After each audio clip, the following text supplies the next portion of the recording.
Hello everyone. तो कैसा रहा आपका वीकेंड जबरदस्त से मैच के साथ? मेरा वीकेंड तो बहुत अच्छा रहा। आप देख रहे होंगे कि मैंने कराची किंग्स की शर्ट भी जो है वो वेयर की हुई है और कराची किंग्स को मैं सपोर्ट कर रही हूँ, तो डेफिनेटली मैंने उनकी शर्ट भी वेयर की हुई है और कराची किंग्स हमारी अपनी टीम है भाई। अच्छा जनाब, मैच के हवाले से तजिए और तब से आज कोई इंटेंस बात नहीं करनी हमने, लेकिन आज हमने वो मोमेंट्स आपके साथ में शेयर करने हैं। आज उन मोमेंट्स के बारे में बात करनी है जहां जहां पर लग रहा था कि मैच अब हाथ से गया। और कराची किंग्स और लाहौर कलंदर्स के लिए जो ऐसे मोमेंट्स थे जो हमेशा याद रहेंगे, वो मोमेंट मैं आपके साथ में शेयर करती हूँ। अच्छा, एक मोमेंट वो था जब लाहौर कलंदर्स की ऑब्वियसली उन्होंने अपनी इनिंग्स स्टार्ट की। कराची किंग्स ने टॉस जीता, फिर फील्डिंग का फैसला किया और उसके बाद उनकी बारी आई और उनके जो प्लेयर्स हैं वो अच्छा खेल कर गए हैं। और वहां से जो साहबजादा फरहान है, उन्होंने काफी अच्छी खासी जो है वो बैटिंग की और अच्छे उन्होंने रन्स बनाए और उनकी वजह से इतना स्कोर भी बन गया, वरना शायद स्कोर और कम होता। तो तकरीबन 179 समथिंग लाइक दैट जो है वो स्कोर उसके आसपास था, 176 आई गेस।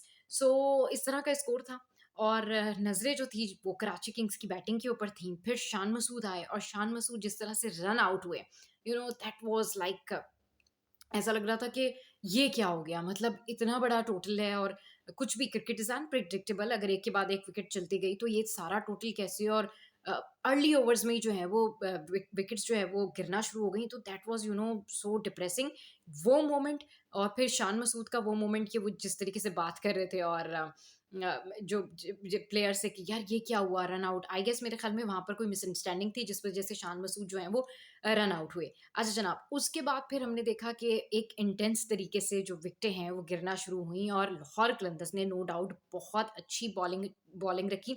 हारिस रऊफ कभी नहीं चल रहे थे, मतलब काफी 6 7 5 महीने हो गए वर्ल्ड कप से लेके अब तक हारिस रऊफ गायब है अपनी बॉलिंग के अंदर, लेकिन हारिस रऊफ इस मैच में कदरे बेहतर रहे और हारिस रऊफ ने अच्छी लाइन और लेंथ के साथ बॉलिंग कराई अपने पिछले कंपैरिजन के अकॉर्डिंगली। मैं ये नहीं कह रही हूँ कि सुपर फाइन थी, लेकिन नहीं, ऐसा नहीं था। उनके जो जहादात थे वो ज्यादा बेटर थे। अच्छा, उसके बाद जो है वो विकेटें गिरने का सिलसिला शुरू हुआ। फिर जो है वो मलिक भाई शोएब मलिक जो है वो आए, उन्होंने क्रीज संभाली और तकरीबन 39 के आसपास के उन्होंने ऐसे रन स्कोर किए। कैरन पोलार्ड अमेजिंग इनिंग खेली है। कैरन पोलार्ड ने जिस तरह की इनिंग्स खेली हैं, मतलब आप यू नो इट्स अनबिलीवेबल कि जिस प्रेशर के साथ वो खेल रहे थे, मतलब जिस इंटेंस सिचुएशन के अंदर, जिस क्रूशियल स्टेज में उनकी बैटिंग चाहिए थी, Kieron Pollard prove himself by his performance, amazing performance. उसके बाद फिर सिलसिला चलता रहा। फिर कैरन पोलार्ड आउट हो गए और जब कैच आउट हुए कैरन पोलार्ड, तो उस टाइम पर एक एक लम्हे को लगा कि नहीं, चलो ठीक है, एवरीथिंग विल बी ओके। फिर शोएब मलिक आउट हो गए और जब शोएब मलिक आउट हुए तो उसके बाद बस ऐसा लग रहा था कि सब कुछ गया।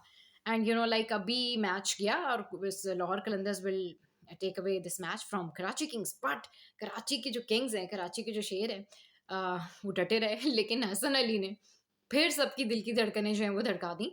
और जब 2 रन, मतलब मैच इक्वल हो गया, उसके बाद उन्होंने एक ऐसी शॉट मारी जिसके ऊपर कैच आउट हो गया। और हारिस रऊफ को, वैसे हारिस रऊफ अगर इतनी मेहनत जो है वो पाकिस्तान टीम के लिए भी कर रहे होते तो आज शायद कुछ और बात हो रही होती उनके लिए। लेकिन जिस तरीके से उन्होंने मैच बराबर होने के बाद वो बॉल पकड़ी और कैच लिया, उसको, वो आउट तो हो गया। लेकिन उसके बाद फिर ऑब्वियसली कराची किंग्स ने मैच हारना तो नहीं था क्योंकि वो इक्वल हो चुका था मैच। लेकिन फिर उसके बाद जो है वो उनको उनकी इंजरी सामने आई और फिर 2 3 वहाँ की जो मेडिकल स्टाफ था वो आया, उनको देखा, उनको ट्रीटमेंट किया, फिर दोबारा से मैच शुरू हुआ। इस दौरान हमने देखा कि Shan Masood was he was like so confused that out था। वो ये सोच रहे थे कि शायद हारिस रऊफ ने जो है वो कैच छोड़ दिया है और वो गिरे हैं तो बॉल जमीन पर लग गई है। और वो बहुत स्लो डीआरएस के उसमें जो है जो दिखा रहे थे रिकॉर्डिंग, जो उसमें बड़ा स्लो स्लो नजर आ रहा था वो। तो आई डोंट नो कि वो वाकई में, अभी मैं लेट्स सी, ये कल कल तक क्लियर होंगी चीजें, आपके साथ में जरूर शेयर करूंगी कि वाकई वो कैच ड्रॉप था या वो मैच इक्वल हुआ था या नहीं हुआ था। वो मतलब मैच तो इक्वल हो गया था, लेकिन उस टाइम पर वो कैच जो है वो ड्रॉप था या वो वाकई आउट था या नहीं था। तो उसके बाद फिर एक बॉल, मतलब आप इमेजिन करें क्रिकेट की तारीख में ऐसे मैचेस भी होते हैं कि मैच बराबर हो चुका है लेकिन जीतने के लिए 1 रन और चाहिए और फिर उसके बाद एक ही बॉल है और फिर एक बॉल पर जो है वो रन ले लिया गया और कराची किंग्स ने ये मैच जो है वो जीत लिया। और बहुत ज्यादा, अगर कैरन पोलार्ड या शोएब मलिक आउट ना होते तो शायद ये बहुत आसानी के साथ कराची किंग्स जो है ये हदफ चेज कर लेता। सो कज़ाफ़ी स्टेडियम लाहौर सैटरडे का दिन भरा हुआ स्टेडियम, जितने तमाशाई जो हैं, जितने फैन्स जो थे वो अंदर थे क्रिकेट स्टेडियम के, उससे कई ज़्यादा बाहर थे। तकरीबन बताया जा रहा था कि 23,000 के करीब वहाँ पर लोग मौजूद थे और क्राउड जो था अमेज़िंग था लाहौर का। सो लाहौरी बड़े एन्जॉय करने वाले होते हैं और जिस तरीके से वो सपोर्ट कर रहे थे पाकिस्तान टीम को, पाकिस्तान क्रिकेट को, दैट्स कमेंडेबल। और लेट्स सी कि जब कराची में ये मैचेस आएँगे तो फिर definitely will go and enjoy our matches. और let's hope for the best कि अब जो कल मैचेस हैं, अब कल भी बड़े तगड़े मैचेस हैं। क्वेटा ग्लेडिएटर्स है, फिर उसके बाद कल पेशावर ज़ल्मी भी है, लाहौर कलंदर्स भी है कल, और मुल्तान भी है। आई गेस मुल्तान भी है। इसका जो जो इसका परफेक्ट शेड्यूल है वो मैं आपके साथ में कल ज़रूर शेयर करूँगी, बट कल जो है वो 4 मैचेज़ हैं और तगड़ी टीम्स हैं। और अब देखना ये है कि पॉइंट्स टेबल पर इनकी जो सिचुएशन बनती है और आगे जो नॉकआउट्स मरहले हैं उसमें जो क्वालिफाइंग राउंड्स होंगे उसमें ये टीम्स जो है वो किस तरीके से जाती हैं। सो पाकिस्तान सुपर लीग के जो मैचेज़ हैं वो अमेज़िंग हो रहे हैं, ना सिर्फ अमेज़िंग हो रहे हैं बल्कि बड़े एक्साइटिंग भी हो रहे हैं। So, जो लोग इसको फॉलो नहीं कर रहे हैं प्लीज़ ये मैचेज़ फॉलो कीजिए। आपको बड़ा मज़ा आएगा, आपको नज़र आएगा कि पाकिस्तान में कितना टैलेंट है और पाकिस्तान की क्रिकेट जो है वो कितनी ज़बरदस्त है। अच्छा, उधर से जनाब टेस्ट मैच के हवाले से हम बात कर ही चुके थे, इंडिया वर्सेस इंग्लैंड। और इंडिया वर्सेस इंग्लैंड में जो कुछ हुआ है, अब लेट्स सी जो कल का दिन, यानी कि अब ये जब आप व्लॉग देखेंगे डेफिनेटली तो उसके कई घंटों बाद ही ये मैच शुरू होगा, क्योंकि आई विल अपलोड इट। मेरे ख्याल में मैं अभी अपलोड कर देती हूँ इसको। सो ये व्लॉग फिर मैं जब अपलोड कर दूँगी, सो उसके बाद आप ये मैचेस जब देखेंगे तो यू विल एन्जॉय और आपको मज़ा आएगा। बट अब एक डिसाइसिव डे जो है वो इंडिया और उसकी टीम के लिए भी है, उसके मेंबर्स के लिए भी है, सारे प्लेयर्स के लिए भी है कि अब उन्होंने करना क्या है कल।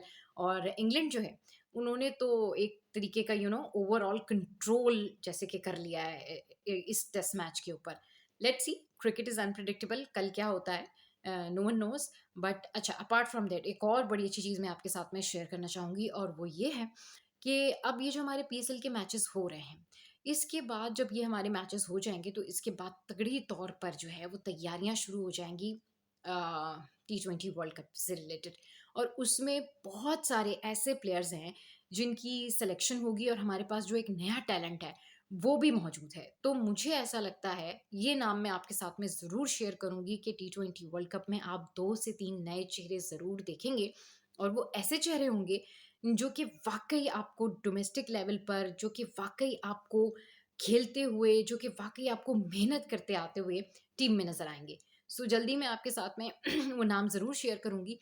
तब तक आप अपना ख़्याल रखिए और कल के व्लॉग्स जो है वो डिपेंड करते हैं हमारे मैचेस के ऊपर कि अगर कल के व्लॉग्स हमारे इंडिया वर्सेस इंग्लैंड के टेस्ट मैच पे आएँगे तो उसकी नौइयत क्या होगी और कल कौन-सी टीम जीतेगी। लेकिन अभी तक जो सूरत-ए-हाल है वो ये है कि लाहौर कलंदर्स जो हैं, उन्होंने सारे मैचेस हारे माशाल्लाह से और दैट्स रियली सैड। और कराची किंग्स अपना दूसरा मैच भी जीत गई है। इसके अलावा एक मैच कराची किंग्स हार गई थी, लेकिन let's hope for the best. उम्मीद तो यही है कि कराची जो है इस दफ़ा ट्रॉफ़ी उठाएगा, ट्रॉफ़ी लेगा। सो अपना ख़्याल रखिए। और जिस तरह हम लोगों का ये संडे बनाया है कराची किंग्स ने, दैट्स अमेजिंग। हम लोगों का ये सैटरडे बनाया है कराची किंग्स ने, that's amazing, and Sunday too also, क्योंकि अब संडे भी लग ही गया है। सो अपना ख़्याल रखिए और इसके अलावा मज़ीद फीडबैक दीजिए और बताइए कि स्पोर्ट्स में आपके जो फेवरेट 3 प्लेयर्स हैं, उनके बारे में आप क्या जानना चाहते हैं? Definitely will share with you their biographies. Stay happy. सब आई स्पीक से फिलहाल इतना ही। लाइक कीजिए और सब्सक्राइब कीजिए।